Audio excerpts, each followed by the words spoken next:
Hello साथियों, कैसे हैं? में फिर से आप लोगों का एक बार हार्दिक स्वागत है। और फर्स्ट ईयर फिजिक्स की जो वीडियो लेक्चर सीरीज है, इसके अंदर हम लोग सॉलिड स्टेट फिजिक्स यानी कि ठोस अवस्था भौतिकी में चल रहे थे। और ठोस अवस्था भौतिकी के अंदर जो हमारा बैंड थ्योरी है उसमें हम चल रहे थे। ठीक है, बैंड थ्योरी में जब मैंने बैंड थ्योरी में जो है बहुत सारे फॉर्मूले वगैरह जो है छोटे मोटे न्यूमेरिकल यानी कि लोरेंज एंड ड्यूल थ्योरी पे फॉर्मूले प्लस न्यूमेरिकल वो सारी जो चीज़ें हैं मैंने आपको करवा दी थी। ठीक है, और एक जो विंडमान फ्रेंच जो नियम था उसके अंदर मैंने एक एल लिखा था, उसकी मैं न्यूमेरिकल वैल्यू लिख देता हूँ। मैंने कल लिखी नहीं, साइड में भूल गया था लिखना।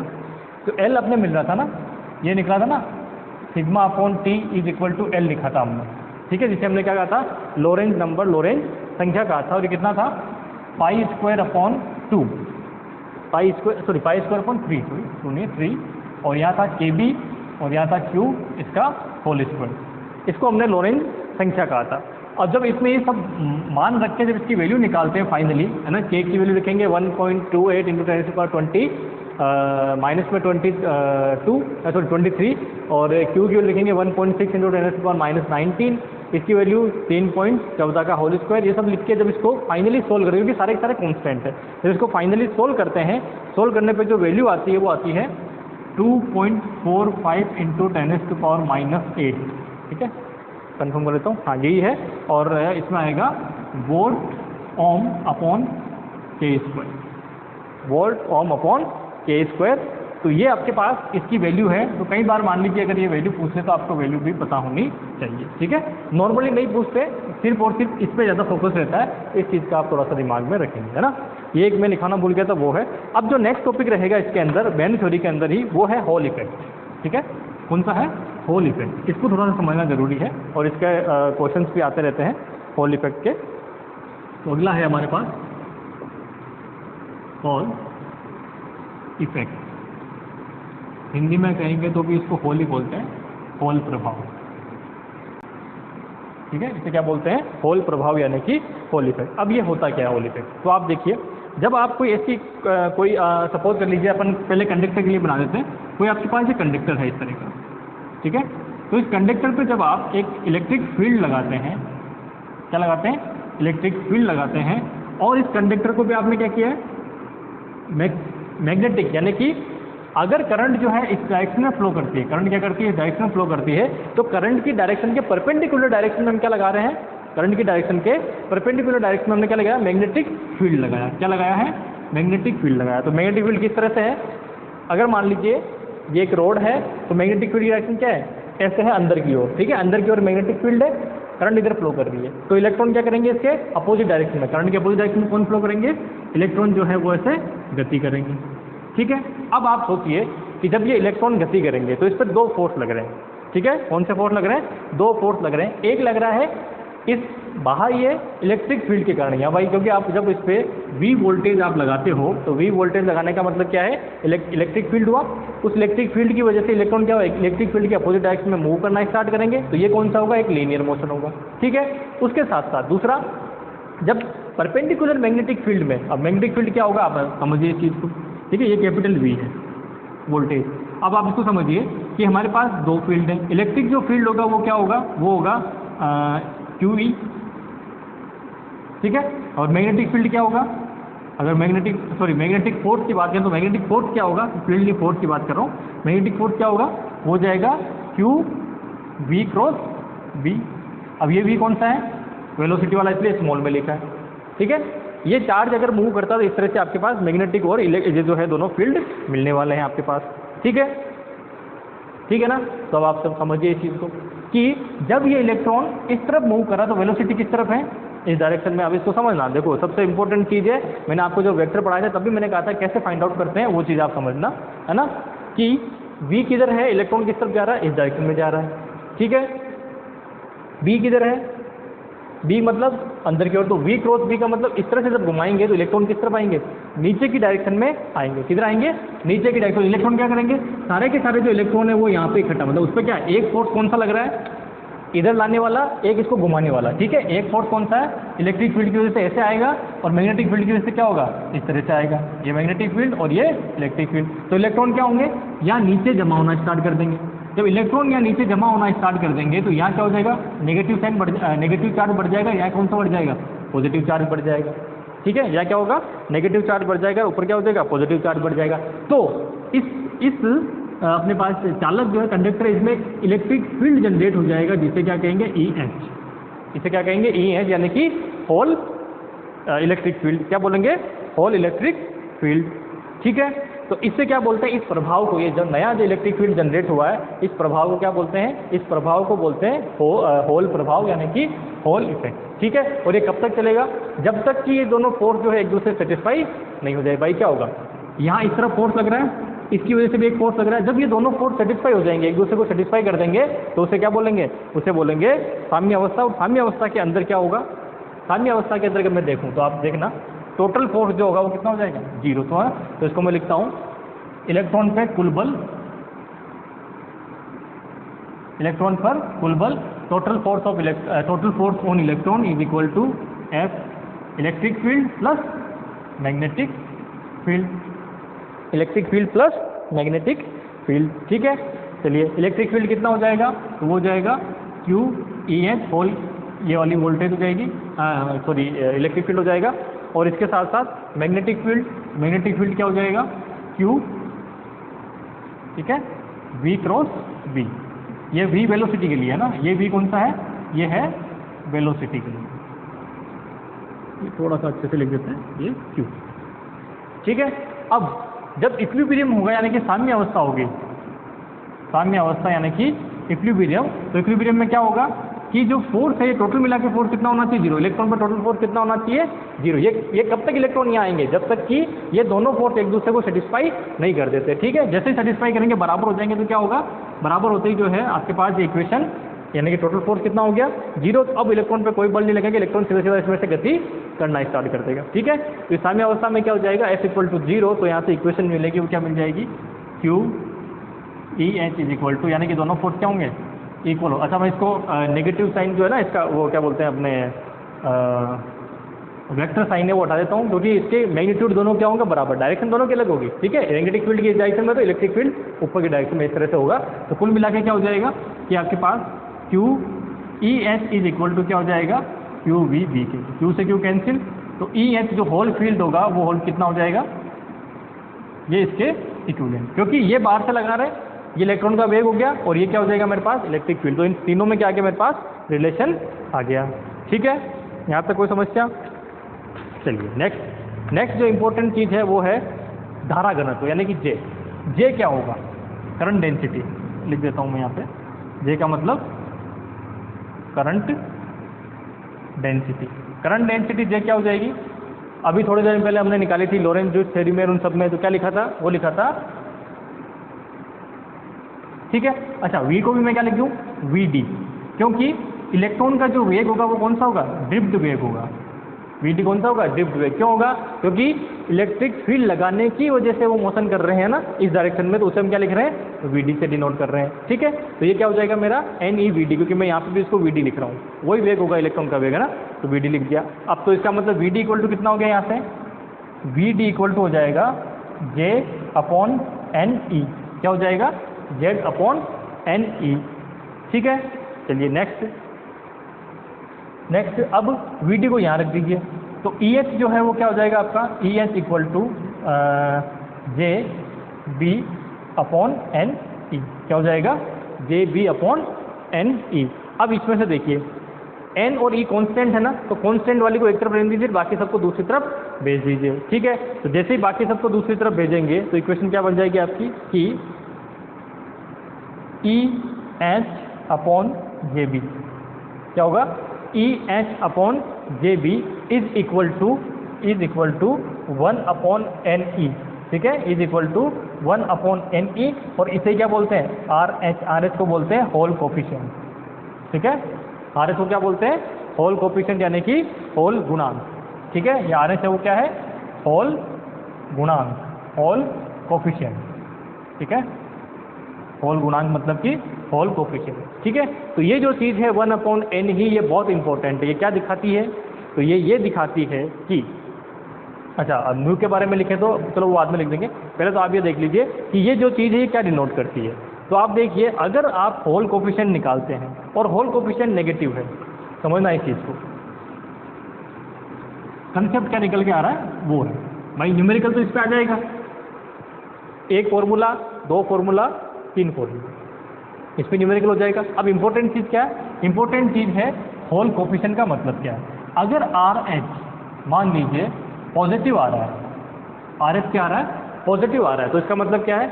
RH पॉजिटिव आने का मतलब हुआ कि करंट जो फ्लो, RH पॉजिटिव कब आएगा? सब कुछ किस पे डिपेंड करेगा? E पे। अब देखो इलेक्ट्रॉन के लिए क्या होगा? इलेक्ट्रॉन के लिए E जो होता है वो नेगेटिव ही होता है ना। E कितना होता है इलेक्ट्रॉन के लिए? इलेक्ट्रॉन के लिए -1.6 × 10⁻90। और अगर मान लीजिए यही प्रोटॉन वगैरह होंगे, पॉजिटिव चार्ज होंगे, उसके लिए क्या होता है? जब ये चीज़ अगर नेगेटिव आती है, जब आप इसको सोल्व करके फाइनली और ये फाइंड आउट करते हो, EHJ/B फाइंड आउट करते हो, क्योंकि B आप बाहर से लगाओगे, J आप निकाल सकते हो और E आपका इलेक्ट्रिक फील्ड होगा होल वाला, वो भी आप मेजरमेंट कर सकते हो। ये मेजरमेंट करके जब आप डिवाइड करके फाइनल वैल्यू निकालते हो और अगर पॉजिटिव आती है तो इसका मतलब क्या हुआ? इसका मतलब हुआ कि धारा धनावेश के कारण प्रवाहित होती है। ठीक है, जो करंट है वो किसकी वजह से फ्लो करेगी? वो करेगी पॉजिटिव आयंस की वजह से फ्लो करेगी। ठीक है, अगर मान लो ये RH जो है वो नेगेटिव आता है तो इसका मतलब क्या होगा कि धारा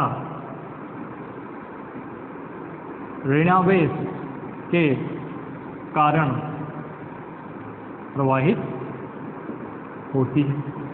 ठीक है, तो जो RH है ये पॉजिटिव नेगेटिव आने का मतलब क्या है?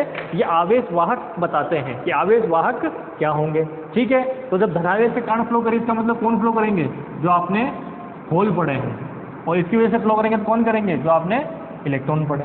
कि अगर RH पॉजिटिव है तो इसका मतलब क्या हुआ? RH पॉजिटिव होने का मतलब ये हुआ कि आवेश वाहक जो आपका है, चार्ज जो कैरियर है वो नेगेटिव होल है, और अगर नेगेटिव आ रहा है इसका मतलब चार्ज कैरियर कौन सा? इलेक्ट्रॉन। तो जब आप N टाइप और P टाइप, देखो अल्टीमेटली चालकों के लिए क्या आएगा? हमेशा नेगेटिव आएगा, क्योंकि चालक में कौन प्रवाहित करता है? धारा, करंट, इलेक्ट्रॉन प्रवाहित करते हैं। दूसरा यहाँ देखिए कि अगर मान लीजिए ये बात करते हैं किसकी? इसकी अपने P टाइप की, तो P टाइप में क्या होगा? P टाइप में करंट कौन फ्लो करता है? होल। तो वहाँ पे उसके लिए RH क्या आएगा? पॉजिटिव। तो P टाइप और N टाइप में कौन धारा प्रवाहित करता है वो हम इससे डिसाइड कर सकते हैं। बहुत इंपॉर्टेंट टॉपिक है ये वाला। ठीक है, चलिए एक न्यूमेरिकल करवा देता हूँ इसके ऊपर कैसा आ सकता है। बाकी तो सब कुछ आपके ये फॉर्मूला जो है ये थोड़ा दिमाग में रखें, और ये जो कंसेप्ट है दिमाग में आप रखें। ठीक है, क्योंकि क्वेश्चन बनाया जा सकता है कि यदि या फिर इसमें 3-4 पॉइंट के निम्न में से कौन सा गलत होगा या कौन सा सही होगा, तो उसमें लिख देंगे कि होल कोफिशिएंट धनात्मक आने पर धारा होल की वजह से प्रवाहित होती है, ऋणात्मक आने पर धारा इलेक्ट्रॉन की वजह से प्रवाहित होती है, धनात्मक या ऋणात्मक आने पर धारा प्रवाहित नहीं होती है, और होल कोफिशिएंट 0 होने पे ऐसे करके कुछ 3-4 पॉइंट बना दिए। तो आपको एक गलत निकालना, जो गलत होगा वो आप उसमें से निकाल सकते हो, या फिर ऐसे कहते हैं कि सही, इनमें से सही कौन सा, तो और सही आपको देखना होगा। ठीक है, तो ये थ्योरेटिकल क्वेश्चन ऐसा आ सकता है। ठीक है, अच्छा एक चीज़ और थी इसके अंदर कि जो म्यू है ना, ये भी लिख देना, म्यू जो होता है वो क्या था? Sigma into RH। म्यू क्या होता है? सिग्मा इंटू RH, क्योंकि म्यू और सिग्मा में क्या रिलेशन था? ये वाला रिलेशन था, है ना, N/E।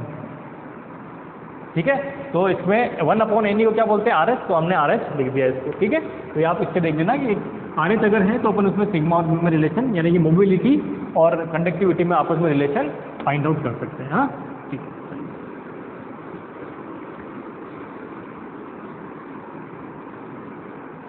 अगला इसके अंदर जैसे क्वेश्चन है, N अर्धचालक के प्रतिदर्श पर, N अर्धचालक यानी कि N टाइप आपके पास सेमीकंडक्टर है, तो N अर्धचालक के प्रतिदर्श पर 100 वोल्ट पर मीटर स्क्वायर का विद्युत क्षेत्र आरोपित किया जाता है। तो ये देख लीजिए आपके पास क्वेश्चन है, इसमें जो गिवन है वो है इलेक्ट्रिक फील्ड आपको गिवन है 100 वोल्ट पर मीटर स्क्वायर।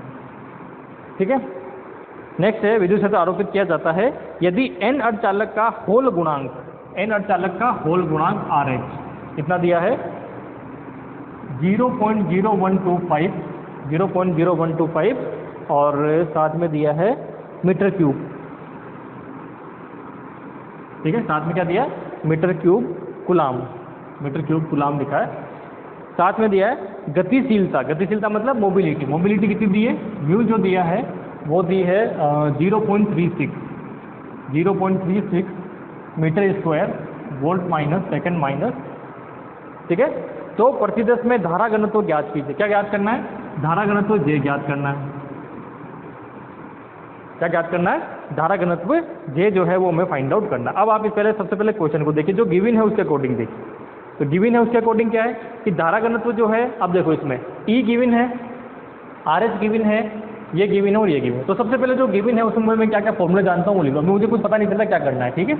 मैं क्या करता हूँ कि आर एच जो है, आर एच जो है वो क्या होगा, वो होता है 1/NE। एक तो मैं ये जानता हूँ पहली बात तो, ठीक है। दूसरा क्या जानता हूँ? दूसरा ये जानता हूँ कि जो जे होता है वो क्या होता है, सिग्मा ई होता है। जे क्या होता है? सिग्मा ई होता है। तो इसमें से सबसे पहले तो क्या मैं इसका यूज़ करके, क्योंकि दिया हुआ है तो इसका यूज़ करके सिग्मा फाइंड आउट कर सकता हूँ? हाँ कर सकता हूँ, अभी जस्ट लिखा था। क्या फाइंड आउट कर सकता हूँ कि मेरा म्यू जो होता है वो क्या होता है, सिग्मा आर एच होता है। म्यू क्या होता है? सिग्मा आर एच होता है। तो सिग्मा इक्वल टू क्या हो जाएगा, म्यू अपॉन आर एच। तो क्या बनेगा, ये बनेगा आर एच। भाई ये तो दिए हुए नहीं मेरे पास, तो ये तो मैं यूज़ ही नहीं कर सकता ना। मैं क्या एनी दे रखा, क्या एनी कहीं नहीं दे रखा। मान लीजिए एनी दे रखा होता तो मैं सीधा आर एच निकाल इसमें रखता और ये इक्वेशन निकाल के आगे सोल्व कर लेता। ये भी तो पढ़ा आपने जे के लिए। अच्छा एक इक्वेशन हमने जे के लिए कौन सी पढ़ी है भाई? जे के लिए ये भी तो पढ़ा है, जेड इक्वल टू क्या होता है, NEVD। तो क्या इनमें से कोई चीज़ दे रखी है क्या? सारे फॉर्मूले जो आपको आते हैं ना वो सब लिख लो भाई। आपको जब कभी भी कोई चीज़ समझ में नहीं आ रही होती ना, तो जो भी पूछा गया उसके कितने फॉर्मूले सारे लिख लो। ये भी है और ये 2 ही फॉर्मूले हैं जे के। इस फॉर्मूले से क्या कर सकता हूँ, क्या इसमें VD दे रखा, कहीं VD कहीं नहीं है, N दे रखा है, N कहीं नहीं है, E दे रखा है, E कहीं नहीं है। तो फिर क्या करूँ? नहीं कर सकता। तो इसका मतलब ये तो फॉर्मूला लगना ही नहीं है, इसको हटा दो, नहीं लगेगा। अब कौन सा लगेगा? एक ये पढ़ा था, क्योंकि इलेक्ट्रिक फील्ड दिया, तो इलेक्ट्रिक फील्ड का यूज़ करके ये फॉर्मूला बन सकता है। इसमें मुझे क्या चाहिए, सिग्मा। अब सिग्मा देखो, सिग्मा इनमें नहीं दिया, तो क्या इनका यूज़ करके मैं सिग्मा निकाल सकता हूँ? तो ये रहा सिग्मा निकालने का फॉर्मूला, ठीक है। क्या होगा कि mu equal to sigma E R H है, तो ये रख दीजिए इसके अंदर, ठीक है। तो क्या बन जाएगा, अच्छा सॉरी, म्यू कितना है, म्यू रहा 0.36 डिवाइडेड बाय आर एच कितना है, आर एच है 0.0125, ठीक है। जब इसको आप सोल्व करते हैं तो फाइनल वैल्यू जो भी आएगी वो देख लेंगे, है ना। ये आपके पास हो गया। अब क्या करते हैं, डायरेक्ट इसमें लिख देते हैं जे में। तो जे इक्वल टू क्या है, सिग्मा। सिग्मा कितना है 0.36 divided by 0.012 into electric field कितना है 100, ठीक है। इसको सोल्व कर लीजिए। जब आप इसको सोल्व करते हैं फाइनल, तो इसकी जो वैल्यू मिलती है आपको, ये मिलेगी 2.88। कितना मिलेगी, 2.88 into 10⁻³ into 10⁻³ ampere upon metre square, ठीक है। ये आपको फाइनल इसकी वैल्यू मिल जाएगी, ठीक है। तो ध्यान क्या रखना है, ध्यान सिर्फ आपको इतना सा रखना है कि जितने भी फॉर्मूले आपको आते हैं वो सब रख लो। देखो मुझे स्टार्टिंग पता नहीं था मुझे कौन सा फॉर्मूला लगाना, ठीक है, सही बता रहा हूँ। लेकिन मुझे ये पता था कि जे के फॉर्मूले क्या होते हैं, एक ये होता है, एक ये होता है, ठीक है। अगर मुझे NE यानी कि चलो RS तो दिया हुआ लेकिन VD नहीं है भाई, NE तो है ना, NE तो मैं इससे निकाल लेता इस वाले फॉर्मूले से, लेकिन VD कहाँ है, VD नहीं है, तो VD निकाल के कर सकता हूँ। अच्छा इससे भी कर सकता हूँ, कैसे कर सकता हूँ, अगर इलेक्ट्रिक फील्ड दे रखा है तो VD निकाल सकते हैं। कैसे निकाल सकते हैं, VD वाले फॉर्मूले में, क्योंकि VD इलेक्ट्रिक फील्ड क्या होता है, ये पढ़ा ना आपने। एक और आ गया तरीका, क्या है कि VD इक्वल टू क्या होता है, म्यू ई। तो म्यू ई लिख दीजिए, है ना। तो म्यू ई निकाल के उसको रख दीजिए, आपको फाइनल वैल्यू भी जो है यही मिलेगी। बैठ से काम करना, बैठ जाओ, ठीक है। तो ये मिल जाएगी, फैन ऑन कर लेना, हो गया। चलिए नेक्स्ट।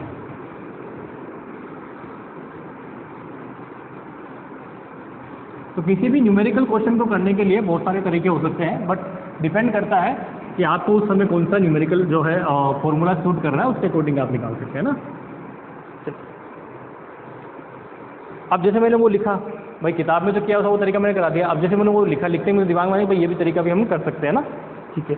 चलिए नेक्स्ट जो आपके पास, अब बैंड थ्योरी से रिलेटेड कोई भी क्वेश्चन है, कोई भी ऐसी चीज़ें नहीं बचती है, तो मैं नेक्स्ट इस पर चलता हूँ, वो है सुपर कंडक्टिविटी, है ना। तो अगला जो हमारा टॉपिक रहेगा वो रहेगा सुपर कंडक्टिविटी।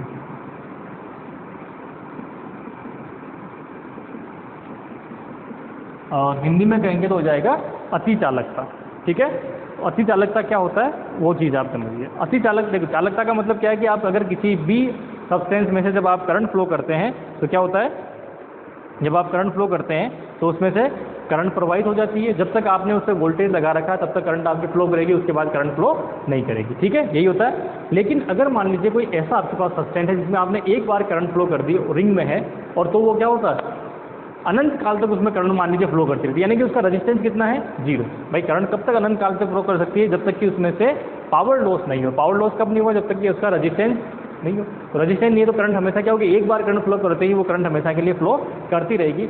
ऐसे जो पदार्थ होते हैं उन्हें हम क्या बोलते हैं, अतिचालक यानी कि सुपर कंडक्टर बोलते हैं। ठीक है, अगर सुपर कंडक्टर नॉर्मल हमारे पास अगर हो जाते हैं तो आपकी ज़िंदगी में बहुत सी चीज़ें जो है बहुत आसान हो जाएगी। क्यों? क्योंकि आपके पास पावर लॉस होगा ही नहीं। जब पावर लॉस नहीं होगा तो क्या होगा, एक बार आपने करंट दी और वो हमेशा के लिए चलती रहेगी। ठीक है, उस ऐसे पदार्थों को क्या बोलते हैं, सुपर कंडक्टर। और वो कब दर्शाते हैं सुपर कंडक्टिविटी, वो तब दर्शाते हैं जब आप टेम्परेचर को कम करो। कितना कम करो, कितना कम करो, 4.2 केल्विन के आसपास जब चल जाते हो तो उस केस में क्या होता है, 4.2 केल्विन के आसपास जैसे ही आप पहुँचते हो उसके बाद उसका क्या टेम्परेचर जो है, उसका रजिस्टिविटी वो एकदम से क्या होती है, कम हो जाती है। ठीक है, यानी कि उसका रेजिस्टेंस क्या हो गया, कम हो गया। रेजिस्टेंस कम हो गया इसका मतलब उसकी जो कंडक्टिविटी है वो क्या हो जाती है, बहुत बढ़ जाती है। ठीक है, और ये किस में होता है, मैक्सिमम अगर आप देखोगे तो ये होगा मिश्र धातु में, यानी कि अलॉय जो होती है उसके अंदर, मिश्र धातुओं में। इसके साथ साथ एक और इम्पोर्टेंट चीज़ देखिए कि जो नॉर्मल कंडक्टर हैं जैसे लोहा है, तांबा है, ये कंडक्टर है ना अच्छे, इनका रेजिस्टेंस कम होता है, ये कभी भी सुपर कंडक्टिविटी शो नहीं करते। सुपर कंडक्टिविटी कौन शो करते हैं, जो कि अचालक है। और इस बारे में बात को, जो अचालक है वो मैक्सिमम जो है सुपर कंडक्टिविटी जो है वो शो करते हैं। तो एक अलग चीज़ समझ में आई आपको। ठीक है, जैसे फॉर एग्जांपल एक दो सुपर कंडक्टर के मैं नाम लिखूं तो उसके अंदर हो जाएगा कि सुपर कंडक्टर में जैसे ये है Nb3Sn। ठीक है, नायोबियम और Sn यानी कि टिन का मिश्रण हो गया। ठीक है, V3Ge, क्या ये कभी भी कंडक्टर है क्या, ये तो अर्धचालक था, ये क्या था, चालक नहीं है, उन दोनों का मिश्रण, लेकिन वो सुपर कंडक्टर बन जाता है। ठीक है, तो समझ पा रहे हैं, तो इसके अंदर कंडक्टर से कोई मतलब नहीं है। ठीक है, चलिए इस तरह की जो चीज़ें एक और लिख लीजिए, V3Si, जैसे जर्मेनियम के साथ है वैसे ही सिलिकॉन के साथ बन गया। तो ये जो कंडक्टर आप ये जो आप अलॉय देख रहे हैं, जो मिश्र धातुएं देख रहे हैं, ये धातु क्या करती है, सुपर कंडक्टिविटी शो करती है। लेकिन कहाँ पे, टेम्परेचर देखिए आप, समस्या क्या आ रही है, 4.2 केल्विन। अब 4.2 केल्विन के नीचे पहुँचना, 4.2 केल्विन तो आप माइनस में अगर सेंटीग्रेड में जाते हो तो कितना पहुँच गया, करीब करीब 269 के आसपास पहुँच गया, है ना। इतना माइनस में सेंटीग्रेड में जाना, और जीरो तो जा ही नहीं सकते हम कभी, ये भी पता है अपने को। ठीक है, तो इतना कम टेम्परेचर करोगे तो जाके सुपर कंडक्टिविटी क्या होती है, शो होती है। अब इतना कम टेम्परेचर करके पहले तो उसको करने के लिए, टेम्परेचर के लिए आपको एनर्जी चाहिए, तो वो एनर्जी कहाँ से लाएंगे। ठीक है, तो इसलिए क्या होता है, नॉर्मल केस के अंदर जैसे कोई भी जो धातु होती है ना, वो सुपर कंडक्टर को हम यूज़ नहीं कर पाते हैं। उसका सबसे बड़ा रीज़न है कि हमें ये टेम्परेचर लाना पड़ता है। इस टेम्परेचर को लाने में इतनी एनर्जी खर्च हो जाती है कि उतनी एनर्जी हम सुपर कंडक्टर से भी नहीं ले पाते। ठीक है, तो जो हाई एनर्जी सुपर कंडक्टर हैं और ज़्यादा मिश्र धातु बनाते हैं इसमें, जैसे इसमें एग्जाम्पल दे रखा है कि Ti2, Ca2, Ba2, Cu3 और 10। ठीक है, अब ये क्या है, 135 डिग्री केल्विन के ऊपर भी 125 डिग्री केल्विन के ऊपर भी जो है सुपर कंडक्टर रह सकता है। ठीक है, तो इस तरह की जो चीज़ें हैं, तो इसका मतलब क्या हुआ, इसका मतलब ये हुआ कि सुपर कंडक्टर अभी हमारी ज़िंदगी में क्यों नहीं है, जब इतना आसान है सब चीज़ें उतनी उसमें है, क्योंकि उसमें टेम्परेचर बहुत कम चाहिए। तो हाई एनर्जी, जो हाई टेम्परेचर सुपर कंडक्टर जैसे जैसे बन रहे हैं वैसे वैसे हमारे पास सुपर कंडक्टिविटी होने की संभावना भी बढ़ती जा रही है। ठीक है, अब सुपर कंडक्टर के जो हैं वो कुछ होते हैं, क्या बोलते हैं, प्रॉपर्टीज, वो प्रॉपर्टीज में लिख देता हूँ। ये भी कंप्लीट थ्योरेटिकल है, एक या दो न्यूमेरिकल क्वेश्चन बनेंगे इसके ऊपर, फ्लक्स अभिवाह यानी कि फ्लक्स क्वांटाइजेशन, और एक इसका जो क्रिटिकल टेम्परेचर के ऊपर जो उसका मैग्नेटिक फील्ड है उससे बनता है, वो वाला मैं एक न्यूमेरिकल लिखवा दूंगा। ठीक है, तो आप प्रॉपर्टी लिख लीजिए इनकी, प्रॉपर्टी सुपर कंडक्टर की प्रॉपर्टी शॉर्ट में लिख लेना। पहला है क्रिटिकल टेम्परेचर, पहला क्या है इसका, क्रिटिकल टेम्परेचर यानी कि क्रांतिक ताप।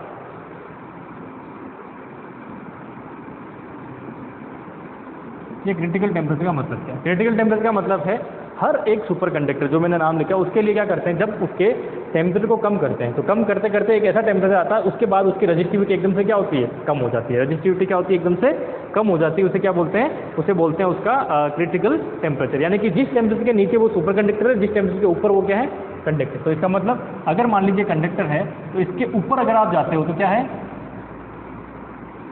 नॉर्मल कंडक्टर,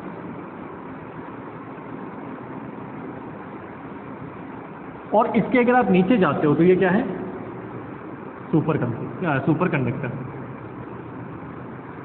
ठीक है, इस टेम्परेचर से नीचे जाते हो तो क्या है सुपर कंडक्टर, और इस टेम्परेचर से ऊपर जाते हो तो कंडक्टर। और ये जो टेम्परेचर है ये उसकी वो टेम्परेचर है जिसके ऊपर जाने पे वो जो भी सब्सटेंस है वो नॉर्मल रहेगा, नीचे जाने पे वो सुपर कंडक्टर बन जाएगा, एकदम से उसकी रेजिस्टिविटी क्या होगी, कम हो जाएगी। ठीक है, आगे समझ में?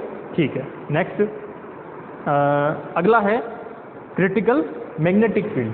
ठीक है, इसी तरह से अगला क्या आएगा सेकंड नंबर पे, प्रॉपर्टी में पहला था ये क्रांतिक ताप, अगला हो जाएगा क्रिटिकल चुंबकीय क्षेत्र यानी कि क्रिटिकल मैग्नेटिक फील्ड। ठीक है, क्रांतिक चुंबकीय क्षेत्र, क्रांतिक चुंबकीय क्षेत्र। अब क्रांतिक चुंबकीय क्षेत्र, मैग्नेटिक फील्ड लगाने पे भी सुपर कंडक्टिविटी जो है वो इफेक्टेड होती है। ठीक है, मैग्नेटिक फील्ड जब आप लगाते हो तो उससे भी क्या होती है, सुपर कंडक्टिविटी जो है वो इफेक्टेड होती है। और वो कैसे होती है, तो उसका ग्राफ बनता है कुछ इस तरह से। ये ग्राफ बहुत इंपॉर्टेंट है ना, इस चीज़ को थोड़ा ध्यान रखें। यानी कि अगर आप इधर मैग्नेटिक फील्ड लगाते हैं तो ये ग्राफ कुछ इस तरह का बनता है।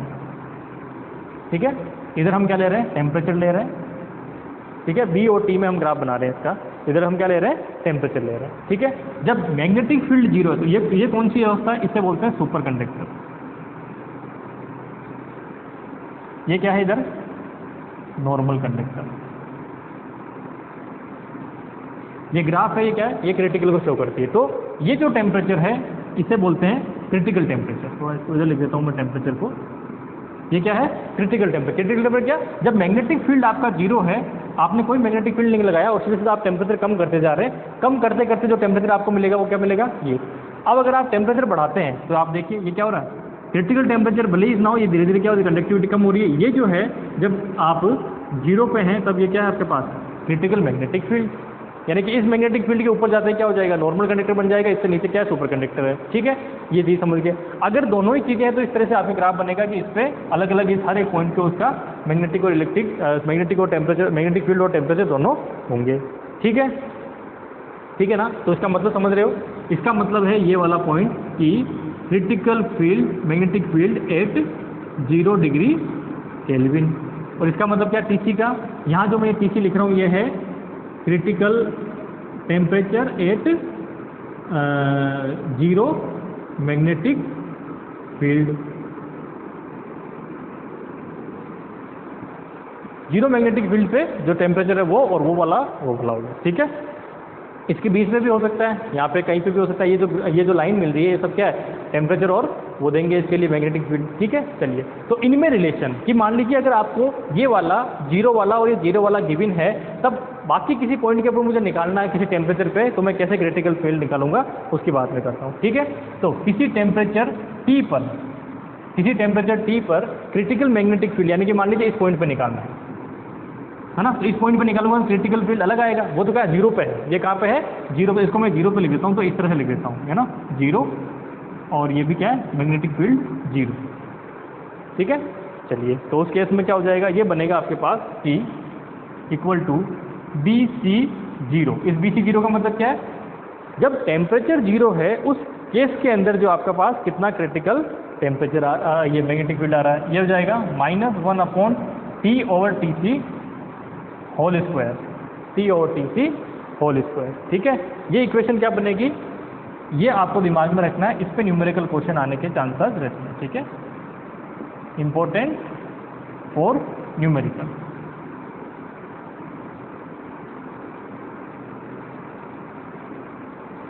Important for numerical problem. ठीक है, न्यूमेरिकल प्रॉब्लम और आती है, अब कैसी आती है तो मैं भी आपको करके दिखाऊंगा।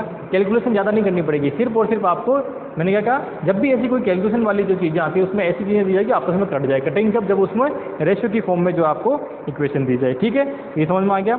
अगला है परसिस्टेंट करंट यानी कि चिरस्थायी धारा, वो मैंने आपको बता दिया। परसिस्टेंट करंट का मतलब क्या है कि अगर आपने एक बार धारा प्रवाहित कर दी अगर किसी रिंग में सुपर कंडक्टर की, तो वो क्या होगी, हमेशा के लिए हो जाएगी। अच्छा, मैग्नेटाइजिंग फील्ड अगर दे रखा हो, ये तो क्या मैग्नेटिक फील्ड, अगर मैग्नेटाइजिंग फील्ड दे रखा है उस केस में क्या होगा, जिसे चुंबकन क्षेत्र बोलते हैं, चुंबकन क्षेत्र के केस में ये हो जाएगा, सेम फॉर्मूला बनेगा, कोई समस्या नहीं है इसके अंदर, 0 1 -T/TC। ठीक है, चलिए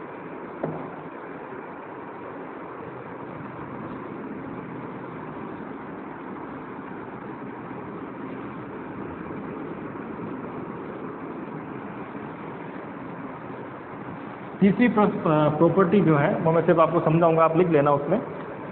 तीसरी में लिख लीजिए दीर्घस्थायी धारा। दीर्घस्थायी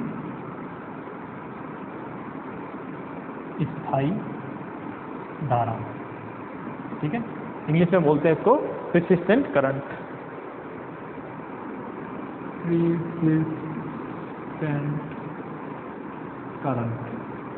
इसका मतलब क्या था कि अगर आप सुपर कंडक्टर की कोई रिंग लेते हैं, ठीक है, और उसमें कोई एक डिस्क धारा यानी कि डायरेक्ट करंट आपने उसमें एक बार फ्लो करवा दी, तो वो क्या होगी, हमेशा के लिए उसमें फ्लो करती रहेगी, ठीक है, वो कभी भी करंट नष्ट नहीं होगी, इनफाइनाइट टाइम तक वो चलती रहेगी, ठीक है।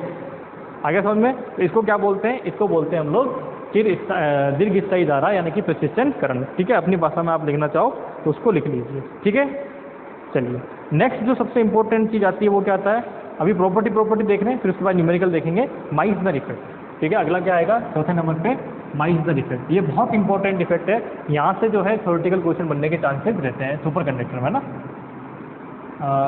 माइसनर इफेक्ट, माइसनर प्रभाव, हिंदी में लिखेंगे तो माइसनर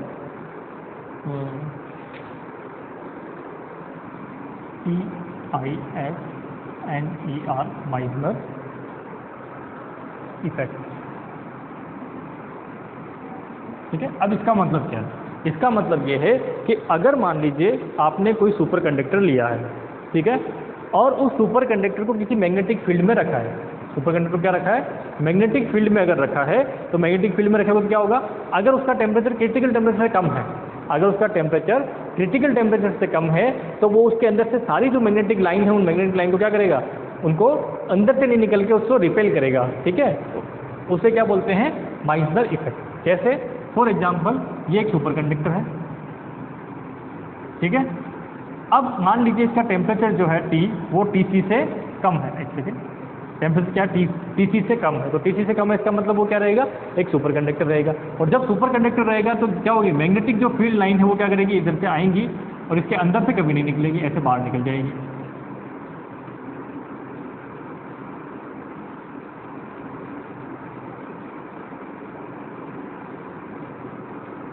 ठीक है। ये मैग्नेटिक फील्ड लाइन है।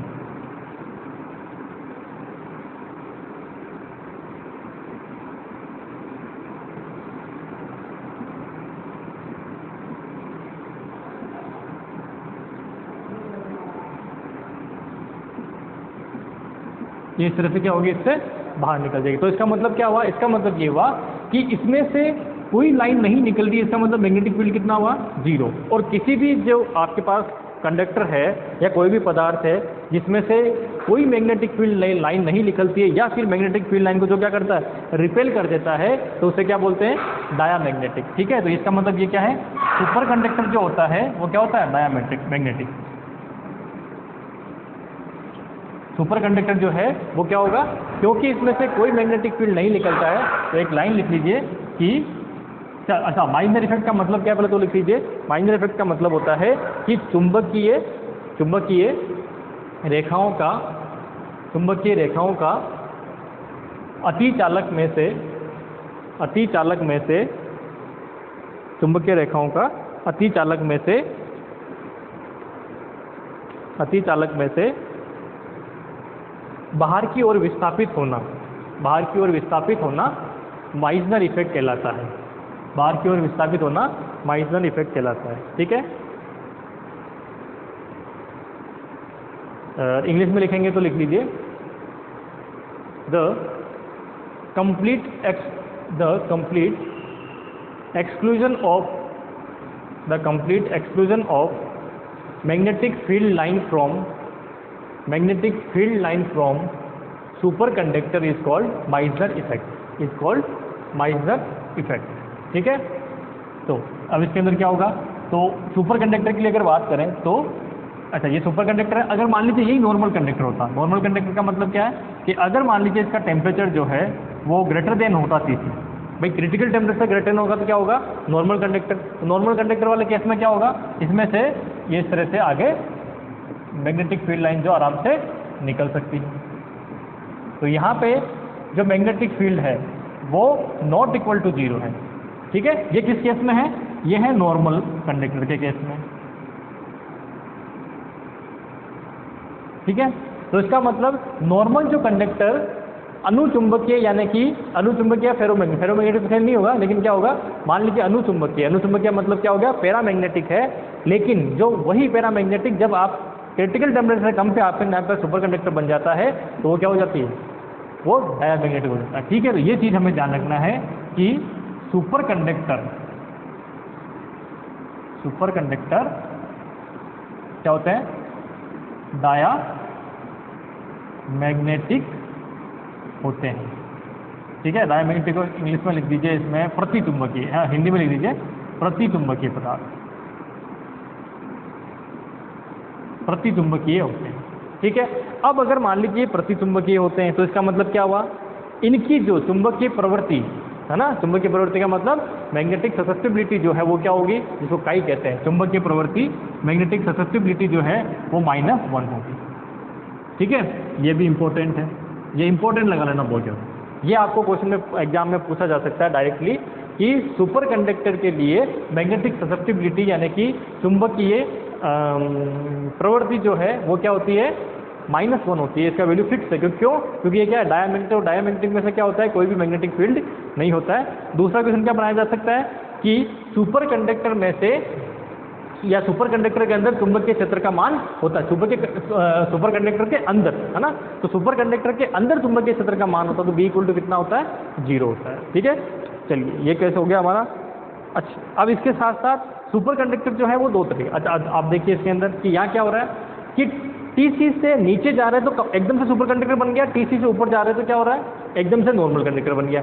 तो ये कौन सा होता है, इसे बोलते हैं टाइप 1 सुपर कंडक्टर। लेकिन कुछ सुपर कंडक्टर ऐसे होते हैं जिसमें जब आप TC से ऊपर जाते हैं तो क्या होता है, धीरे धीरे उसमें यानी कि सुपर कंडक्टर और नॉर्मल कंडक्टर दोनों ही कंडीशन होती है, और एक टेम्परेचर पे जाके यानी कि एक टेम्परेचर के बाद वो सिर्फ नॉर्मल कंडक्टर में कन्वर्ट हो जाता है। ठीक है, बीच का जो ट्रांजिशन पीरियड होता है, इसका मतलब इसमें दो तरह के क्रिटिकल टेम्परेचर होंगे। पहला कौन सा होगा, पहला होगा सुपर कंडक्टर स्टेट से नॉर्मल कंडक्टर में जाने पे जो ट्रांजिशन स्टेट होगी, जिसमें दोनों कंडीशन होगी, सुपर और नॉर्मल दोनों चलेंगे। फिर उसके बाद में एक में जहाँ कंप्लीटली नॉर्मल बन जाएगा, इस तरह से दो इसमें वो होते हैं, क्या बोलते हैं, क्रिटिकल टेम्परेचर, तो उसे बोलते हैं टाइप 2 सुपर कंडक्टर। ठीक है, तो दो तरह के सुपर कंडक्टर होंगे, टाइप 1 और टाइप 2 सुपर कंडक्टर।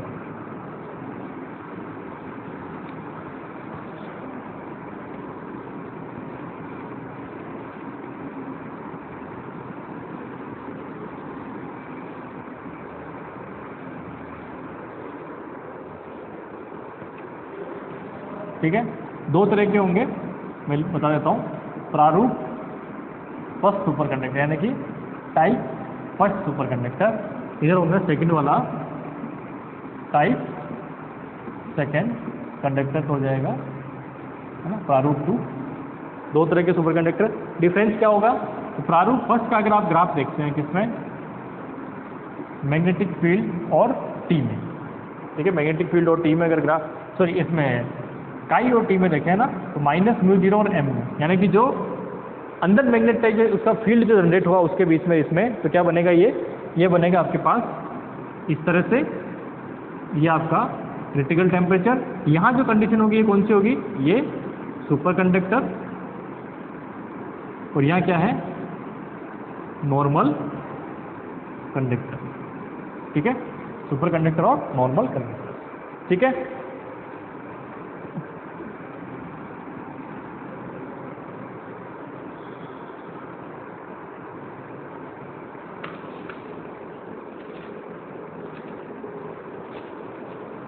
सॉरी इसके अंदर जो है ना, ये आपके बना रखा है, बी में बना रखा है, टी में नहीं, सॉरी, यानी कि मैग्नेटिक फील्ड जो बाहर से लगा रहे हैं प्लस जो अंदर मैग्नेटाइजेशन जो फील्ड उसमें हो रहा है, जो मैग्नेटाइजेशन हो रहा है उसमें दोनों में बना रहे थे ना। मैग्नेटाइजेशन माइनस में क्यों है, क्योंकि वो क्या कर रहा है, इसको बाहर निकाल रहा है, एक्सक्लूजन कर रहा है डायमैग्नेटिक इसलिए। ठीक है, तो यहाँ जो क्रिटिकल फील्ड मिलेगा वो क्रिटिकल फील्ड कौन सा मिलेगा, यानी कि आपने एक सुपर कंडक्टर लिया है, उस पर बाहर से आप मैग्नेटिक फील्ड लगा रहे हैं, मैग्नेटिक फील्ड लगाने के ऊपर क्या हो रहा है, रिपल्सन हो रहा है, रिपल्सन होते होते एक पॉइंट ऐसा आएगा, यानी कि ये क्रिटिकल फील्ड होगा जिसके ऊपर वो क्या बनेगा, नॉर्मल कंडक्टर में कन्वर्ट हो जाएगा। तो नॉर्मल कंडक्टर में फिर आपके अनुचुंबकीय पैराचुंबकीय बन जाएगा, और उसमें आगे नॉर्मल जो चीज़ें चलती वैसे चलेगा। ठीक है, लेकिन यहाँ क्या होगा, पहला टाइप।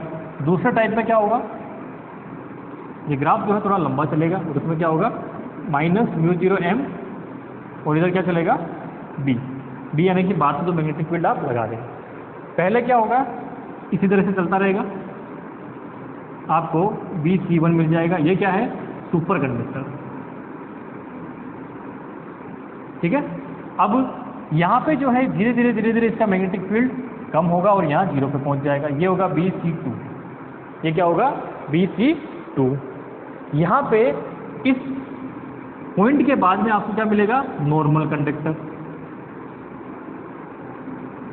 और ये जो अंदर वाली है इसमें क्या होगा, इसमें super conductor state plus normal conductor state, दोनों स्टेट यहाँ एक साथ रहेंगे। यानी कि ये क्या रहेगा, मिक्सचर रहेगा, सुपर कंडक्टर और नॉर्मल कंडक्टर का मिक्सचर रहेगा, ये वाली कंडीशन जो है, ठीक है। तो इसका मतलब क्या हुआ, इसका मतलब ये है कि ये जो होंगे इस तरह के सुपर कंडक्टर, इन्हें बोलेंगे टाइप 2 सुपर कंडक्टर। और ये जो फिक्स एक क्रिटिकल, जिनका एक क्रिटिकल मैग्नेटिक फील्ड रहेगा, इसमें क्या है, सिंगल क्रिटिकल मैग्नेटिक फील्ड। ये क्या है, सिंगल क्रिटिकल मैग्नेटिक फील्ड। और इसमें क्या है, 2 मैग्नेटिक फील्ड है ना, तो 2 critical magnetic field, magnetic field, ठीक है। पहला वाला कौन सा है, सुपर कंडक्टर से सुपर प्लस नॉर्मल स्टेट में जा रहा है, और दूसरा क्या, कंप्लीटली नॉर्मल स्टेट में ले जा रहा है। इस तरह से 2 इसके होंगे, ठीक है। तो ये आ गया आपके पास सुपर कंडक्टर के टाइप। इसके अलावा बाकी तो आपको कुछ कुछ चीज़ें जो है वो जैसे डायग्राम हमने बनाए थे, डायग्राम और ग्राफ से ही समझनी है। तो ये भी जैसे डायग्राम और ग्राफ से समझ लें, क्योंकि आपके पास थ्योरेटिकल तो कोई क्वेश्चन आना नहीं है कि आप इसको समझाइए, है ना। उसमें जो क्वेश्चन आएगा ग्राफ वगैरह पूछ सकते हैं, तो ये आपको ग्राफ ध्यान रखने हैं। और मैग्नेटिक फील्ड 2 तरह के होते हैं, टाइप 2 में और टाइप 1 में। अब अगला है इसमें कि सुपर कंडक्टर की प्रॉपर्टी में चल रहे हैं कि ऊष्माधारिता कैसी होती है। ऊष्माधारिता, इसको बोलते हैं हीट कैपेसिटी। तो हीट कैपेसिटी जो है वो नॉर्मल कंडक्टर, इसमें क्या रिलेशन होता है, जब आप टेम्परेचर कम करते हैं तो इसका जो ग्राफ बनता है वो इस तरह का ग्राफ बनता है। जब ये टेम्परेचर और C में ग्राफ बनाते हो, हाँ, टेम्परेचर और C में ग्राफ बनाते हैं हीट कैपेसिटी में, तो इस तरह से ग्राफ बन के ये इस तरह से ये होता है, ठीक है। ये आपका कौन सा केस है, नॉर्मल कंडक्टर, और ये कौन सा केस है, सुपर कंडक्टर। नीचे लिख देता हूँ, ठीक है। तो क्या हुआ इसके अंदर कि जब आप टेम्परेचर धीरे धीरे कम करते हैं, तो ये TC है ना, ये ध्यान रखना क्या है, TC। जब टेम्परेचर धीरे धीरे कम करते हैं, कम करते करते इसकी कैपेसिटी क्या होती है, हीट कम होती है। कम होते होते जैसे ही क्रिटिकल टेम्परेचर पहुंचती है एकदम से बढ़ जाती है और फिर धीरे धीरे इसमें कम होती है, ठीक है। तो ये क्या गया, इसमें गैप आ गया, ठीक है। तो ये जो एकदम से जो चेंज होता है किसमें, कि इसमें स्टेट चेंज हो गई है। स्टेट चेंज होने से ये चीज़ इस तरह से हो जाएगी। इसी तरह से एंट्रोपी, अगर मैं एंट्रोपी की बात करूं तो एंट्रोपी में क्या होता है, तो एंट्रोपी का जो ग्राफ है वो भी कुछ इस तरह का ही बनेगा, जिसमें एकदम से चेंज होगा एंट्रोपी S, और टेम्परेचर T में अगर ग्राफ बनाते हैं, ठीक है। तो क्या ग्राफ बनेगा, तो आप देखेंगे नॉर्मल वाले में तो जो है इस तरह से ग्राफ बनता है, ठीक है, SN का। लेकिन जैसे ही आप क्रिटिकल टेम्परेचर पे आते हैं, इस पे TC पे, तो इसके बाद आप देखते हैं ये सुपर कंडक्टर वाले जो केस है इसके अंदर S जो है वो इस तरह का बनेगा आपके। तो इसका मतलब क्या हुआ, इसका मतलब ये हुआ कि नॉर्मल कंडक्टर की जो एंट्रोपी है वो सुपर कंडक्टर की एंट्रोपी से क्या होती है, ज़्यादा होती है। और एंट्रोपी ज़्यादा होने का मतलब क्या, बिखराव। एंट्रोपी ज़्यादा होने का मतलब क्या, बिखराव। तो इसका मतलब जब सुपर कंडक्टर बनता है तो ज़्यादा कि जो इलेक्ट्रॉन जो भी उसमें आवेश वाहक होगा ना, अब कौन सा होगा मुझे पता नहीं है ना, वो भी आगे पढ़ेंगे अपन लोग इसमें BCS थ्योरी के अंदर। जो भी आवेश वाहक का जो भी चार्ज कैरियर होगा वो क्या है, ज़्यादा प्रिसाइजली वो जो है जमा हुआ रहता है, ठीक है। आपस में जो इनके एनर्जी लेवल के अंदर ज़्यादा प्रिसाइजली जमा रहता है, बजाय कि किसमें, नॉर्मल कंडक्टर वाले केस, ठीक है। उल्टा हो रहा ना, हम क्या चाह रहे हैं, कंडक्टिविटी जब बढ़ती है इलेक्ट्रॉन वाले, तो इलेक्ट्रॉन क्या हो, फ्री होने चाहिए, जबकि इसमें क्या हो रहा है, मोर ऑर्डर है इसके अंदर, जब सुपर कंडक्टर की बात हम कर रहे हैं, ठीक है। चलिए नेक्स्ट, ऊष्माधारिता वगैरह ये सारी चीज़ें हमने देख ली है, ग्राफ आपने पढ़ ही लिए, ठीक है। तो इसमें और कुछ मेरे हिसाब से ज़्यादा कुछ रह नहीं जाता है। BCS थ्योरी का है एक, वो देख लेते हैं। अच्छा, एक ये है, ये इंपॉर्टेंट है, समस्थानिक प्रभाव, यानी कि आइसोटोप इफेक्ट। इस पे भी न्यूमेरिकल क्वेश्चन आता है ना, ये न्यूमेरिकल क्वेश्चन के लिए इंपॉर्टेंट है। अगला है समस्थानिक प्रभाव, आइसोटोप इफेक्ट, समस्थानिक प्रभाव यानी कि आइसोटोप इफेक्ट। आइसोटोप इफेक्ट क्या करते हैं कि जैसे सुपर कंडक्टर आपने बनाया किसका, अभी मैंने एक एग्जांपल लिया था V3SI का, ठीक है। अगर इस सुपर कंडक्टर में आइसोटोप, भाई इनके क्या होंगे, आइसोटोप भी होंगे। आइसोटोप का मतलब क्या होता है, आइसोटोप का मतलब ये है कि जब आपका परमाणु है ना, तो उस परमाणु या एटम्स के अंदर आप क्या करते हैं, क्या होंगे, न्यूट्रॉन और प्रोटॉन नाभिक के अंदर, ठीक है, और बाहर क्या होंगे, उसके इलेक्ट्रॉन होंगे। अगर आप इसमें से नंबर ऑफ न्यूट्रॉन चेंज कर देते हैं तो उसे क्या बोलते हैं, आइसोटोप। नंबर ऑफ न्यूट्रॉन क्या करते हैं, चेंज करते हैं, तो उससे क्या कहते हैं, आइसोटोप। अब नंबर ऑफ न्यूट्रॉन चेंज होने से क्या होता है, उस एटम का मास जो है वो चेंज हो जाता है, उसका जो मास है वो क्या होता है, चेंज हो जाता है, ठीक है। तो जब मास चेंज होगा, ठीक है, कोई आइसोटोप लोगे तो उसके अंदर जो क्रिटिकल टेम्परेचर है वो क्या होता है, उसके मास के रूट के इन्वर्सली प्रोपोर्शनल होता है, इसके मास के रूट के इन्वर्सली प्रोपोर्शनल होता है, ठीक है। ये चीज़ आपको दिमाग में रखनी है। आइसोटोप का मतलब, क्योंकि अब न्यूक्लियर फिजिक्स पढ़ेंगे तो आइसोटोप, आइसोटोन, ये सारी चीज़ें हम लोग वहाँ पे पढ़ेंगे, ठीक है। चलिए, एक ये हो गया है ना, ये M क्या है, मास ऑफ आइसोटोप, अच्छा टोप नहीं लिखा क्या, आइसोटोप एटम, ठीक है। चलिए, ये गिवन होगा तो इस पे आपके न्यूमेरिकल आने के चांसेस हैं, इसको इम्पोर्टेंट लगा लेना, important for numerical, important for numerical problem, ठीक है। एक और इसमें टॉपिक आता है, वो है, यही लिख देता हूँ, चलिए, फ्लक्स क्वांटाइजेशन। तो क्वांटीकरण, फ्लक्स क्वांटाइजेशन, फ्लक्स क्वांटाइजेशन यानी कि फ्लक्स क्वांटीकरण, ठीक है। तो यहाँ एक चीज़ ध्यान रखिए कि इसमें जो है क्या बनता है, कूपर पेयर, क्या बनता है, कूपर पेयर। पेयर को क्या लिखोगे आप, जोड़ा, ठीक है। तो कूपर पेयर, और जो एक कूपर पेयर होता है वो कितने का, 2 इलेक्ट्रॉनों से मिलकर बना होता है, 2 इलेक्ट्रॉनों से मिलकर बना होता है, ठीक है। ये BCS थ्योरी है, ये क्या है, BCS थ्योरी, बार्डिन, कूपर और श्राइफर, 3 वैज्ञानिक थे जिन्होंने ये BCS थ्योरी दी थी सुपर कंडक्टर को समझाने के लिए। तो इसके नाम पे ही है, बार्डिन, कूपर और श्राइफर। तो ये 3 वैज्ञानिक थे जिन्होंने BCS थ्योरी दी, और BCS थ्योरी में ये कहा गया कि जब सुपर कंडक्टर स्टेट में जाते हैं तो सिंगल इलेक्ट्रॉन करंट नहीं फ्लो कराता, कौन फ्लो कराता है, 2 इलेक्ट्रॉनों से मिलकर क्या बनता है, कूपर पेयर बनता है। ये जो कूपर पेयर है ये क्या करता है, ये इलेक्ट्रॉनों का इन कूपर पेयर की वजह से क्या होती है, जो है आगे आपके जो करंट है वो फ्लो करती है, और इन जोड़े की वजह से फ्लो करने की वजह से क्या है, उनकी रेजिस्टेंस वगैरह सब चीज़ें कम हो जाती है। ये सारी चीज़ें किसने दी थी, BCS थ्योरी में दी गई थी, ठीक है। तो BCS थ्योरी में दी गई थी, उस पर क्या बनाया था, ठीक है। और इसके साथ साथ क्या कहा गया था, इसके साथ साथ ये कहा गया था BCS थ्योरी के अंदर, BCS थ्योरी में अलग से लिख देता हूँ। BCS थ्योरी में ये कहा गया था, क्या होता है कि इलेक्ट्रॉन, फोनॉन, इलेक्ट्रॉन, ठीक है, ये तीनों मिलकर इलेक्ट्रॉन, फोनॉन, इलेक्ट्रॉन इंटरेक्शन होता है, क्या होता है, ये BCS थ्योरी में कहा गया था। पहले तो क्या बनता है, कूपर पेयर बनता है, कूपर पेयर में 2 इलेक्ट्रॉनों से मिलकर एक पेयर बनता है, ठीक है। अब ये पेयर कैसा होगा कि इसमें एक इलेक्ट्रॉन अप में होगा तो एक इसमें होगा, डाउन में होगा, ठीक है।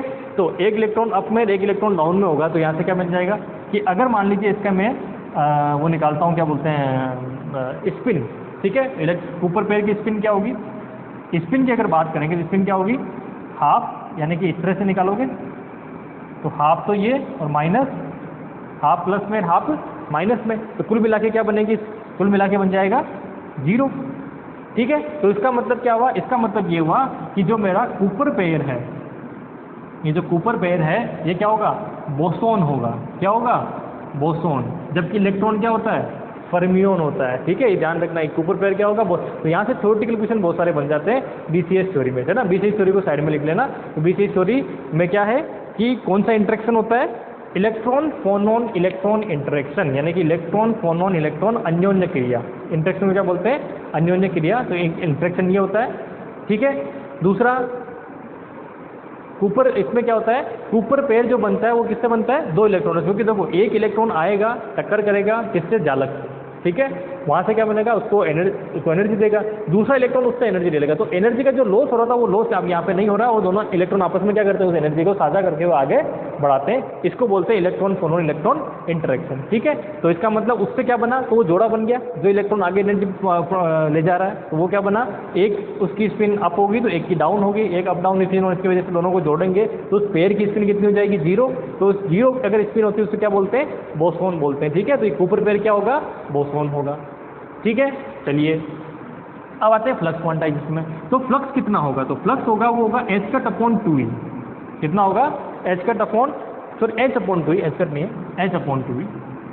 कितना होगा? h अपॉन 2e जो है वो एक सिंगल कूपर पेयर का क्या होगा? सिंगल कूपर पेयर का फ्लक्स कितना होगा? h upon 2e। तो अगर मान लीजिए बहुत सारे कूपर पेयर हैं, n है, तो क्या हो जाएगा? फाई जो हो जाएगा वो कितना होगा? कितना होगा टोटल मिला के?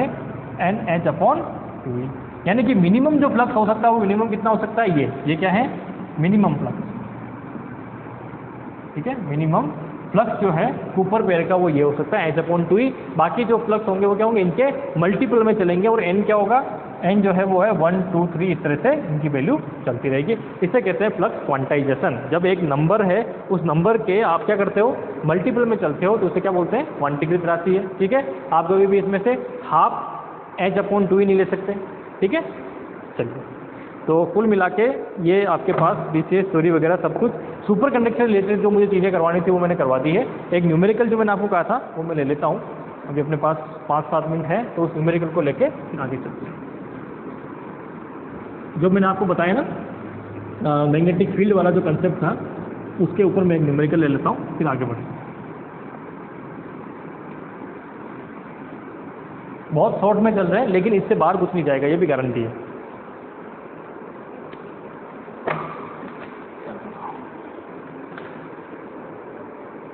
ये क्वेश्चन है, ये देखिए आप।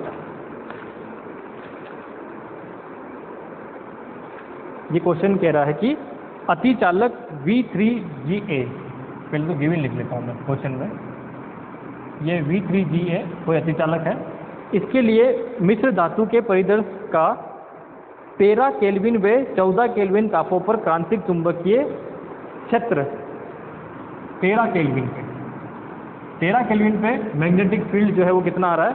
वो आ रहा है 4.2 × 10⁵ एम्पियर मीटर पर मीटर, ठीक है। और 14 यानी कि 14 केल्विन टेम्परेचर पे ये कितना आ रहा है? ये आ रहा है आपके पास 1.4 × 10⁵ एम्पियर मीटर, ठीक है। ये दोनों आपको दे दिया। इसके क्रांतिक ताप की गणना कीजिए, ठीक है। क्रांतिक ताप की गणना मतलब TC जो है वो मुझे फाइंड आउट करना है, ठीक है। तो देखिए ये है मेरे पास T1 टेम्परेचर जो है उस पर क्रिटिकल टेम्परेचर, तो BC1। T2 टेम्परेचर पे ये मेरे पास क्या है? क्रिटिकल टेम्परेचर BC2, ठीक है। उस ग्राफ के अंदर अगर हम देखें ना, ये इस तरह से ये जो ग्राफ था इसमें कोई एक टेम्परेचर दे दिया, उसके ऊपर ये मैग्नेटिक फील्ड, दूसरा टेम्परेचर उसके ऊपर मैग्नेटिक फील्ड दे दिया। अब मुझे फाइंड आउट क्या करना है? ये TC फाइंड आउट करना है, ठीक है। तो जो TC फाइंड आउट करना है तो फॉर्मूला क्या होता है? फॉर्मूला होता है कि BCT is equal to BC0 जो कि कॉन्स्टेंट होगा, यानी कि ये वाला 1 - T/TC², ठीक है। तो दो कंडीशन बनेगी, पहले के लिए लिखूंगा फिर दूसरे के लिए लिखूंगा। तो BCT, तो ये देखिए दे रखा है आपने को, ये कितना दे रखा है कि 4.2 × 10⁵ इज इक्वल टू, इसकी वैल्यू दे रखी है, नहीं दे रखी है रख दीजिए। 1 - T, कितने T पे है? 13 केल्विन पे, तो 13/TC whole square, equation number 1। Second equation बनेगी, इससे क्या बनेगी? 1.4 × 10⁵ इज इक्वल टू BC0 1 - कितना है? 14/TC। अच्छा ये भी ध्यान रखना कि केल्विन में होनी चाहिए, ये जो है किसमें होनी चाहिए? केल्विन में होनी चाहिए। अब क्या करें? अब मुझे क्या है? दो इक्वेशन है, पहले तो ये है, ये निकालना है क्या रेट, मुझे TC निकालना है, इसका मतलब इसको हटाना है यहाँ से, ठीक है। इसको हटाने के लिए क्या करूँ, दोनों को डिवाइड कर दूँ एक दूसरे से, ठीक है। तो डिवाइड कर दीजिए। तो जैसे ही डिवाइड करेंगे तो इक्वेशन हमारी बन जाएगी ये 4.2 × 10⁵ अपॉन 1.4 × 10⁵। BC से BC कैंसिल हो जाएगा, ये बन जाएगा 1 - 13/TC whole square divided by 1 - 14/TC²। अब ये यहाँ से ये कैंसिल आउट हो जाएगा, इसको इस तरफ ले आइए, बस कैलकुलेशन करनी है। अब तो सब कुछ हो गया, मेन तो ये स्टेप था ना। क्या करना है कि 4.2 × 1 14/TC 14/TC whole square is equal to 1.4 1 - 13/TC whole square हो गया। फिर उसके बाद आगे फिर सॉल्यूशन करना है। तो फाइनली जब इसको आगे सॉल्यूशन आप करते हो, क्या सॉल्यूशन कर सकते हो, ये कर सकते हो। अच्छा, TC को यहाँ ले आइए, तो 4.2 TC² - 14 का स्क्वायर, 14 का स्क्वायर कितना होगा, 14 का स्क्वायर 256 आता है क्या, कितना आता है, 14 का स्क्वायर आएगा आपके पास करीब करीब 196, ठीक है। 14 का आएगा 196, ठीक है। 1.4 इक्वल टू 1.4 ये हो जाएगा TC², एलसीएम लेके 13 का आ जाएगा 100, ठीक है।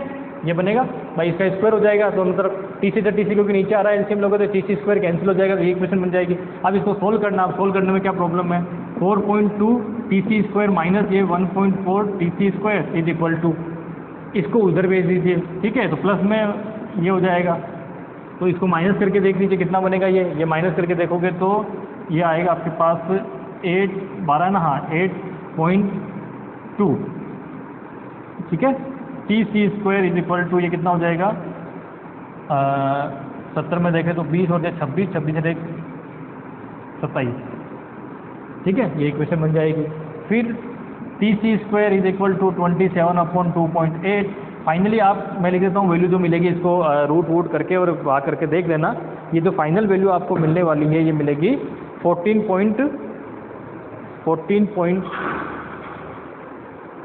ये मिलेगी, एक सेकेंड ना, 14 पॉइंट समथिंग कुछ मिल जाएगी क्या, इसमें आ रहा 14 पॉइंट समथिंग कुछ, 199 माइनस के अंदर, फिर ये इधर जाएगा। ये फाइनल जो वैल्यू इन्होंने निकाली है ना, ये निकाली है 14.47, ठीक है। तो कुछ गलती करेगी अपन ने आंसर निकालने में, ये माइनस में है, उधर जाएगा तो प्लस में है। अच्छा, वो माइनस में था, तो TC जो आ रही है आपके पास, क्योंकि यहाँ पे 13 है ना, तो 14 पॉइंट समथिंग, ठीक है।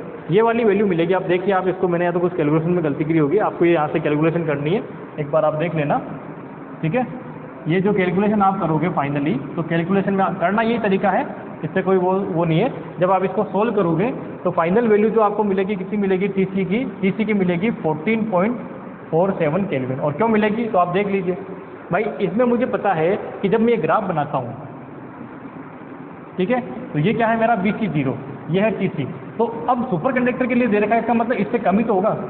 जो भी टेम्परेचर होंगे, यानी कि 14 और 13 है, तो 14 और 13 से ज़्यादा होगा तभी तो सुपर कंडक्टिविटी रहेगी, नहीं तो कैसे रहेगी, ठीक है। तो ये जो फाइनल आंसर आना है, कई बार आप जो है सीधा जो है आपके वो मल्टीपल चॉइस वाले जो है ना क्वेश्चन देख के उससे भी निकाल सकते हो। कैसे कि जो भी 14 से ज़्यादा वाली वैल्यू आनी, अगर मान लीजिए आपके पास जो भी वैल्यू आ रही है ABCD में, एक आ रहा मान लीजिए 12.2 केल्विन, दूसरे पे आ गया 13.4 केल्विन, तीसरे पे आ गया 14 जो अपने पास 47 केल्विन, और चौथे पे मान लीजिए आ गया 3.2 केल्विन, ऐसा आ गया।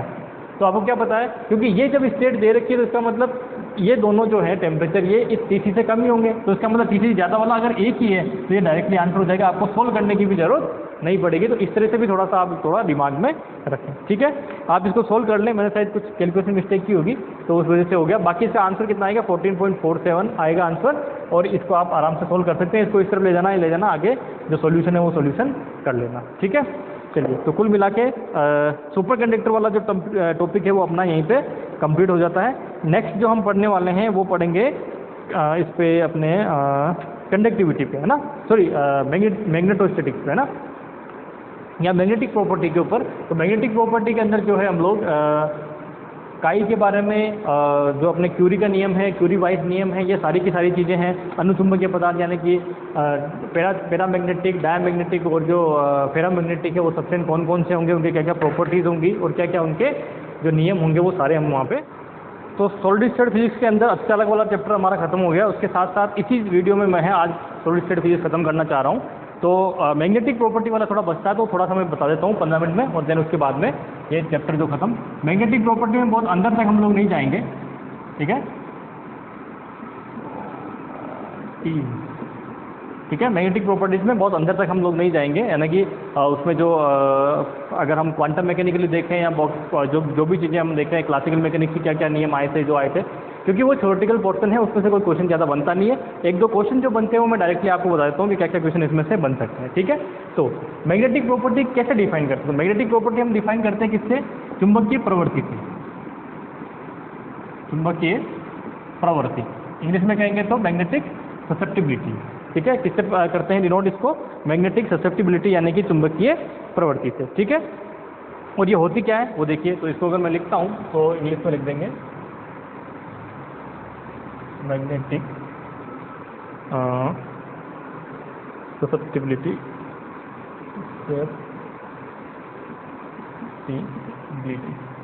ठीक है। मैग्नेटिक ससेप्टिबिलिटी इसका मतलब क्या है? तो देखिए, कोई भी आपके पास कोई पदार्थ है, ठीक है, कोई आपके पास सब्सटेंस है, जब आप इस पे मैग्नेटिक फील्ड लगाते हैं तो बाहर से जो लगाते हैं वो क्या है? मैग्नेटिक फील्ड जो B.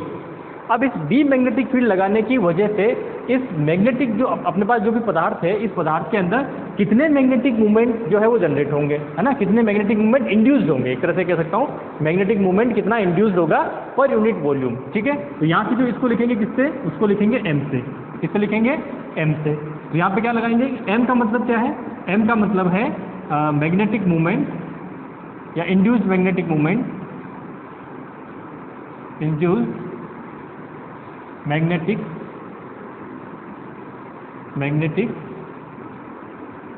Movement per unit volume, ठीक है। और ये कहाँ पढ़ाया था मैंने? जब आपको इलेक्ट्रोमैग्नेटिक थ्योरी पढ़ाई थी, इलेक्ट्रोमैग्नेटिक थ्योरी के अंदर जो है मैंने आपको ये वहाँ पर पढ़ाया था, ठीक है। यहाँ हमने उसको फाइंड आउट भी किया था, ठीक है। तो अब यहाँ से क्या है कि ये इंड्यूस होगा मैग्नेटिक मूवमेंट उसके अंदर। अब वो मैग्नेटिक मूवमेंट जो इंड्यूस हो रहा है वो किस तरह से है उस पर सब कुछ डिपेंड करेगा। तो यहाँ से जो काई अपन डिफाइन करते हैं इसको मैग्नेटिक ससेप्टिबिलिटी को किससे डिनोट करते हैं? काई से डिनोट करते हैं। ये जो काई होती है क्या होती है? M upon B. काई क्या होती है? एम अपॉन बी, यानी कि बाहर से जो मैग्नेटिक फील्ड लगा रहे हैं वो, ठीक है। अच्छा, M upon sorry H upon B है ना, मैग्नेटाइजिंग फील्ड, ठीक है। क्या होगा? Magnetising field. ये थोड़ा सा इसमें लिख लेंगे। तो m अपॉन एच, एच का मतलब क्या है? जो बाहर से हम मैग्नेटाइजिंग फील्ड लगा रहे हैं वो, और उसकी वजह से जो सब्सटेंस है उसमें पर यूनिट वॉल्यूम कितने मैग्नेटिक मूवमेंट जो है वो इंड्यूस्ड हो रहे हैं, उस पर डिपेंड करेगा कि वो जो पदार्थ है वो कैसा होगा, ठीक है। तो इसके आधार के ऊपर काई की जो वैल्यू आती है, ठीक है, तो काई की वैल्यू जो है वो -1 आती है। किसके लिए वो आती है? डायामैग्नेटिक के लिए। डायामैग्नेटिक इसके लिए काई की वैल्यू जो है वो 0 से 1 के बीच में, 0 to 1 आती है। किसके लिए आती है? पैरामैग्नेटिक के लिए। जो पैरामैग्नेटिक सब्सटेंस है, डायमैग्नेटिक का मतलब क्या हुआ? प्रतिचुंबकीय, प्रतिचुंबकीय पदार्थ। पैरामैग्नेटिक मतलब अनुचुंबकीय पदार्थ, ठीक है। और काई की वैल्यू जो है वो ग्रेटर देन 1 होती है। किसके लिए? वो होती है फेरोमैग्नेटिक, यानी कि लोहे चुंबकीय,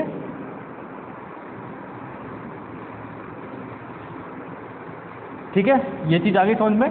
तो ये जो काई है ये डिपेंड करता है, ये सब कुछ डिसाइड करता है कि कौन सा पदार्थ होगा और कौन सा नहीं होगा, ठीक है। कौन सा पदार्थ होगा और कौन सा नहीं होगा। एक चीज़ इसमें और लिख लीजिए। क्या लिखोगे? कि इसके अंदर जो भी पदार्थ होंगे वो सारे के सारे, मैं देखो इसी एक स्लाइड में सब कुछ आपको समझा दूंगा। एक जो प्रतिचुंबकीय पदार्थ होगा तो उसमें कैसा होगा? तो प्रतिचुंबकीय पदार्थ वो होगा जिसमें सारे के सारे इलेक्ट्रॉन युग्मित हो। क्या हो? सारे के सारे इलेक्ट्रॉन युग्मित यानी कि पेयर्ड हो, ठीक है। सारे इलेक्ट्रॉन युग्मित हो, ठीक है, यानी कि क्या हो? पेयर्ड हो इलेक्ट्रॉन, सारे के सारे, ठीक है। और इसमें क्या होंगे, इसमें कुछ इलेक्ट्रॉन अनपेयर्ड हो यानी कि अयुग्मित हो, ठीक है, इसमें हो जाएगा अनपेयर्ड इलेक्ट्रॉन होने चाहिए, ठीक है। तो अनपेयर्ड इलेक्ट्रॉन, कुछ अनपेयर्ड इलेक्ट्रॉन होंगे तो ये होंगे। और ये स्पेशल टाइप के केस हैं, यानी कि इसको हमने फेरोमैग्नेटिक क्या है, इसमें क्या होगा, इसमें जो है वो पहले से ही, जब आप इसमें देखो, इसमें क्या होता है डायमैग्नेटिक में ये होता है कि जब आप इस सब्सटेंस को मैग्नेटिक फील्ड में रखोगे तो ये क्या होगा, मैग्नेटिक फील्ड से दूर भागेगा, ये मैग्नेटिक फील्ड में रहेगा। लेकिन इसमें क्या होगा, मैग्नेटिक जो ये अपन एम जो जनरेट करेंगे वो एम क्या होगा, थोड़ा कम होगा। और जैसे मैग्नेटिक फील्ड हटाओगे फिर से नॉर्मल सब्सटेंस बन जाएगा। इसमें क्या होगा कि जब मैग्नेटिक फील्ड में रखोगे तो मैग्नेटाइज जो है, इसमें मैग्नेटाइजेशन जो है वो हो जाएगा, इसे क्या बोलते हैं मैग्नेटाइजेशन होना, मैग्नेटाइजेशन हो जाएगा, ठीक है, मैग्नेटिक मूवमेंट जनरेट हो जाएंगे। लेकिन मैग्नेटिक जो आपका फील्ड हटा दोगे, उस फील्ड हटाने के बाद भी जो है इसके अंदर क्या रहेगा, मैग्नेटिक जो है मोमेंट वो इसमें बच जाएगा, इसमें रहेगा, ठीक है। तो इसे क्या बोलेंगे, वो होगा हमारा फेरोमैग्नेटिक सब्सटेंस, ठीक है। तो एक तो ये कंसेप्ट आपका काई का कंसेप्ट आ गया यहाँ पे।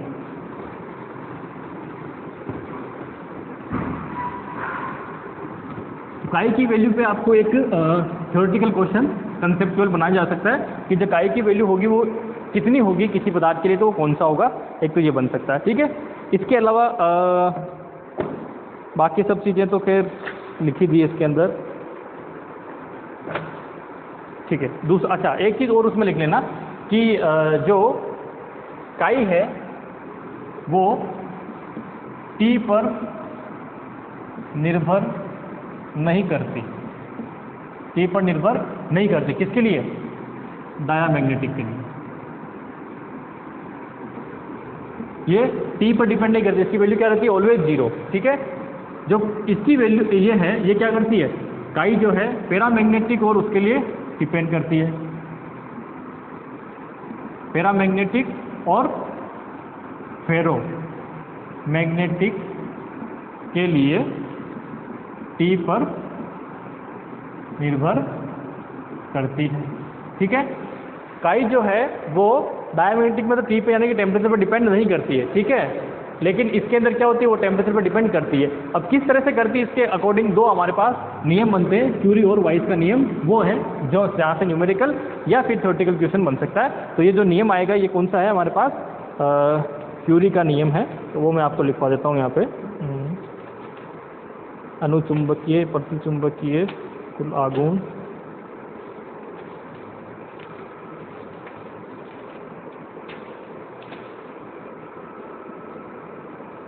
ठीक है। अच्छा ये है क्यूरी का नियम, इसमें आएगा क्यूरी का नियम, ठीक है। और क्यूरी का नियम क्या कहता है, क्यूरी का नियम ये कहता है कि जो आपका अनुचुंबकीय पदार्थ है, अनुचुंबकीय पदार्थ की जो चुंबकीय प्रवृत्ति है वो टेम्परेचर के इन्वर्सली प्रोपोर्शनल होती है, ठीक है। क्यूरी का नियम क्या कहता है, काई, ये किसके लिए है, फॉर पैरा मैग्नेटिक सब्सटेंस, ठीक है, पैरामैग्नेटिक सब्सटेंस है उसके लिए। तो उसके लिए क्या है, काई जो है वो इन्वर्सली प्रोपोर्शनल होती है टेम्परेचर के। तो यहाँ से chi is equal to C upon T, और सी को क्या बोलते हैं, क्यूरी नियतांक, क्या बोलते हैं, क्यूरी नियतांक, ठीक है। इसी तरह से जो अगला है वो है सेकंड नंबर वाला, वो है क्यूरी वाइस नियम, क्यूरी वाइस का नियम, ठीक है। अगला कौन सा है, क्यूरी वाइस का नियम। क्यूरी वाइस का नियम किसके लिए है, यह है फेरोमैग्नेटिक सब्सटेंस के लिए, फेरोमैग्नेटिक सब्सटेंस के लिए, ठीक है। तो फेरोमैग्नेटिक में क्या होगा कि जो काई है वो इक्वल टू होगी C upon T minus T C के, ठीक है, C upon T minus T C, और टी सी को बोलते हैं क्यूरी ताप, ठीक है। ये भी क्या है, डिपेंड तो इस पर इन्वर्सली करें, लेकिन इसमें से एक टी सी जो है वो क्या होगा, माइनस होगा। ये क्यूरी ताप सबके लिए अलग अलग आएगा सब्सटेंस के अकॉर्डिंग, ठीक है। तो ये दो नियम हैं, ये दो नियम आपको पता होने चाहिए इसके लिए, ठीक है। इसके अलावा कुछ एक दो फॉर्मूले हैं जो मैं आपको लिखवाऊंगा यहाँ से। उसके अंदर सबसे पहले जो फॉर्मूला आता है वो आता है आपने कि जब आप जे फाइंड आउट करते, सॉरी ये जो क्या बोलते हैं इसको, मैग्नेटिक मोमेंट जब फाइंड आउट करते हैं तो मैग्नेटिक मोमेंट कितना होगा, वो किसी भी एटम के लिए, जब हमारे पास एटम का मान लीजिए इलेक्ट्रॉनिक कॉन्फ़िगरेशन दे रखा है, उसके लिए जब हम निकालते हैं तो ये लिख लेना फॉर्मूला अलग से। तो ये होता है कि mu J is equal to ये होता है G J small G J mu B J plus 1, ठीक है, जे प्लस 1 और ये रूट के अंदर, ठीक है। यहाँ पे जीजे जो है इसे बोलते हैं लांदे स्प्लिटिंग फैक्टर, यानी कि लांदे विपाटन फैक्टर, क्या कहेंगे, कारक, ठीक है, इसको बोलेंगे लांदे स्प्लिटिंग फैक्टर, क्या बोलेंगे, लांदे स्प्लिटिंग फैक्टर। और ये जो जीजे होता है इसकी वैल्यू किससे निकलती है, 1 प्लस जे प्लस 1 और प्लस के अंदर S plus 1 minus L plus 1 divided by 2 J plus 1, ठीक है। एक बार कंफर्म कर लेता हूँ मैं, यही है, हाँ 1 प्लस, ये 1 यहाँ है, ये भी ध्यान रखना, 1 प्लस पहले ये निकालो फिर इसके अंदर जोड़ो, तो J plus 1 plus S plus 1 minus L plus 1 divided by 2j और j प्लस 1, ये आपके पास है लांदे स्प्लिटिंग फैक्टर। ये आपको फाइंड आउट करना आना चाहिए पहले तो, ठीक है। दूसरा, जब ये फाइंड आउट है तो ये आप निकाल सकते हो, इसे क्या बोलते हैं, बोर मैग्नेट्रॉन। ये क्या है मेरे पास, इसको बोलते हैं बोर मैग्नेट्रॉन, ठीक है, बोर मैग्नेट्रॉन। और इसकी वैल्यू साइन 9.27 इंटू 10 समथिंग कुछ है, वो मैं अभी आपको बता देता हूँ कितनी एग्जैक्टली।